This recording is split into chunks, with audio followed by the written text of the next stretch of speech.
Good morning, everyone. A little while ago I did another interview with Raylan on her YouTube channel, and that was released yesterday, so I'm going to put the link to that below. It's all about how we fuel ourselves and what depletes us as well. And I noticed from a lot of the comments that a lot of people say they struggle with having fun, because that's one of the things I said that was super important for recovery of anything really, because it's helping to regulate the nervous system and to teach the nervous system that it's safe as well, and build some resilience there eventually. And also it's nice, isn't it? It's nice to be doing that rather than constant researching, which does dysregulate the nervous system when it becomes quite obsessive, which it can easily when we've been chronically ill and we desperately want to get well again. So I thought I would talk, croaky, I thought I would talk a little bit about fun, because I understand that people feel that it's, one, can be a waste of energy, and two, some people even feel it can be dysregulating in some way, and I agree with that if it's forced, so that's why we're not forcing it. And then how to have fun, because you feel like rubbish all the time, so it's very difficult to be in that fun mode. But it doesn't have to, and actually it shouldn't be, to start with, us forcing ourselves to have fun. And it doesn't have to be something big. It doesn't have to be going out partying, or staying up late and having a drink with friends, or things that we would normally associate in society as fun things. It doesn't, and mostly shouldn't be any of those things. What I'm talking about is finding pleasure in small things. So that could be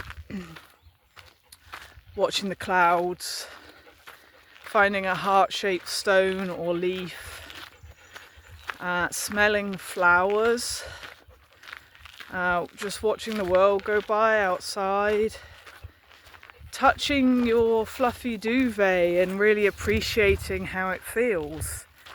Really being in our moments more, and despite the crappy way we feel, is appreciating whatever is in front of us in that moment for as long as we can. So not giving ourselves a hard time if it doesn't feel right, or we can't get in that mood, or anything like that. It's just looking for what there is around us that fills us with joy, that fills us with pleasure, that is nice in some way, So that's different for everybody, and mostly it will be regulating for you. If you're, as I said, if you're trying to force it, it won't. So just be open to start with. Just be open to the idea of it, and not shut down from it. And then just see where that little idea goes. When we're tapping, doing emotional freedom technique, that's a big thing that I teach when I teach that. Is the being open to, or giving permission to, because things like mantras and traditional way of teaching EFT, they have us kind of try and force these things down our throats in a way.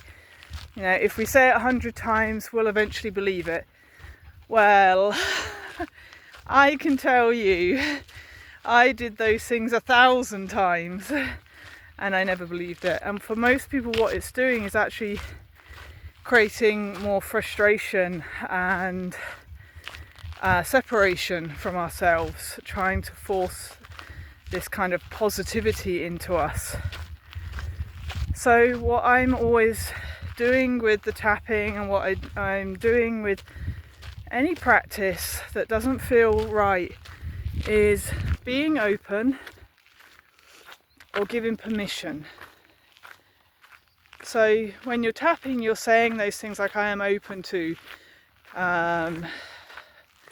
being fully and completely happy and healthy, instead of I am completely happy and healthy.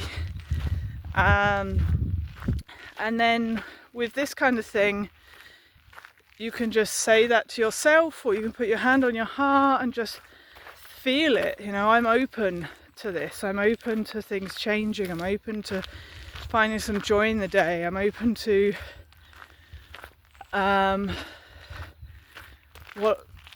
whatever it is, seeing beautiful things, being filled with pleasure, whatever works for you.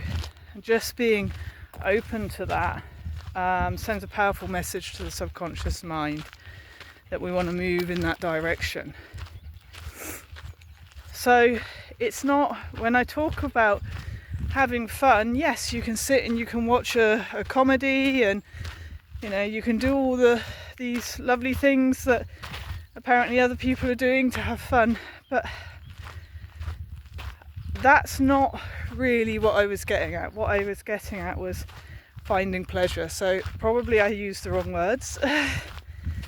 But for me, fun is all those things. Fun is finding heart-shaped leaves and beautiful trees and funny-shaped stones, and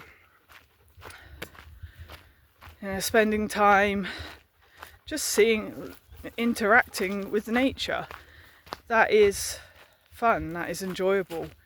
I think in society we have become accustomed in some way to feel that fun is going for a meal, or going for a holiday, or going for a trip somewhere, or it is about going out and doing something, when I think actually even most people that are completely well find that really draining and challenging. And I've talked a lot about this to clients recently, where people feel that they're the only one that feels bad in a social situation, and I don't agree with that. I actually think most people do, and that's why most people drink in social situations and smoke more and eat rubbish and stuff like that. I think most people find social situations challenging. That's why they have these coping mechanisms, whereas we don't need to use coping mechanisms. We can actually just find the pleasure in the small things around us, and not feel that to be well we have to be doing these things that everyone else in the world is also struggling with. So what can you do today? Can you watch the clouds? Can you just be open to finding fun, finding pleasure, finding joy in the day? Is that enough? Is that, already telling your nervous system that this is okay? Putting your hand on your heart and thinking of joy and thinking of pleasure and thinking of being in that space, and teaching your body and your nervous system that that's okay. What can you do to move towards that? Because every which way we find pleasure and joy, and even if it's only for a few moments here and there, not only, as I said at the beginning, is that regulating for the nervous system and teaches us that this is also safe, but it's not dysregulating the nervous system by us obsessively kind of researching things online and being in front of screens and doing all these things, ticking things off of our list of long things we think we need to do every day to get well. I'm finding more and more with clients now, the shorter the list, the happier and healthier they become. Taking a holiday from recovering is a big thing for a lot of people, and it doesn't mean that you're going to go crazy and do all these bad things. It just means you're just cutting yourself some slack. You know, you're just not going to be like giving yourself a hard time if you haven't done your 30 minutes of meditation and your 20 minutes of visualization and your 20 minutes of tapping and eating it at this exact time and done your nervous system regulating techniques, and you know, all of that. It becomes very stressful. I know, because I did it myself. So anyway, I wanted to share more about that, more about fun and pleasure and joy and what it actually is doing for us, and that it doesn't need to be forced. And I know it's difficult to feel those things when you sorry, it's a bit steep here, when you feel bad all the time, but it's about what can you feel, what can you do, and can you just move towards that way of thinking and not giving yourself a hard time. So that's from me and part of my dog walk this morning, walking the hounds, and I will speak to you all soon. Ciao.